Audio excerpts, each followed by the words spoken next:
I think the foreign minister of Lebanon, who is close to Hezbollah, took a decision that is not supposed to be taken. I think Lebanon should have stood by Saudi Arabia, because this is something that is not acceptable by all means. Even Iraq, who is very close to Iran, has taken that position, approved the decision in the Arab League. We, unfortunately, didn't take the right decisions. So what is it that you believe that the government I believe should that when it comes to Arab unity, we should have a clear decision in the government about that. I mean, Khamenei himself came out and condemned these actions. I don't see why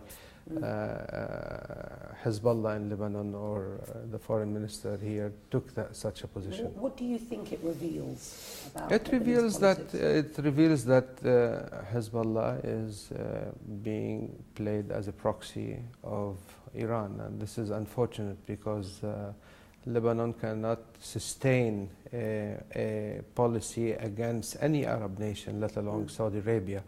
We believe, Saudi Arabia has done so much for Lebanon, and throughout the history, the relationship between the two countries. If you think of how many billions of dollars Saudi Arabia threw in Lebanon, especially after the war in 2006, all of this, Saudi Arabia has been playing a positive, whereas and has never built a militia, and Iran has built a militia called Hezbollah.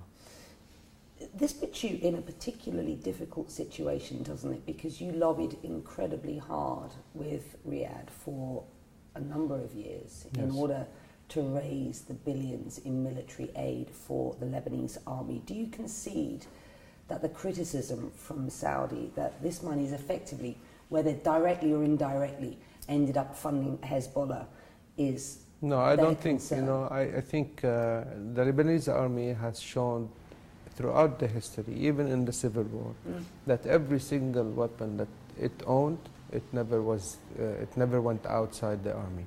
I think that it's the political decision where Lebanon is being taken by Hezbollah on the region side, and I think this is the main problem that we have. Saad, quite frankly, the politicians in Lebanon are failing the people, whoever the people support, and you agree with me on that. Why did you, some months ago, agree to support a pro-Hezbollah presidency? Because I thought, let's go and mix the cards on the table. Let's turn the table around. Let's say to the people who are opposed to a member of 14th of March to be president, that you want a president, they don't want a president from M14. We said, okay, fine, we'll go to 8th of March, we'll choose a president close to that political agenda, and we will go to parliament and we will elect the president. All I wanted to do is to fill a void. For me, better to have a president that I can maybe have some problems with, better than a total void in the presidency. Is it Iran that holds the keys at present? I think today we don't have a president because part of the government, or part of the parliament, which is Hezbollah, is not going down to the parliament. We have a problem with the quorum, and Iran can tell Hezbollah, they had elections yesterday, right? Or they had, a few days ago, they had elections. Why can't we have elections like normal people? Why can't we go to the parliament? Why are they stopping Hezbollah from letting members of parliament elect a president? What happens next if this political vacuum continues? We're trying to keep Lebanon safe among all the problems that are happening in the region. You see we don't want to turn Lebanon into Syria. We want to save Lebanon. Do you see that as a potential? I am afraid, it could happen.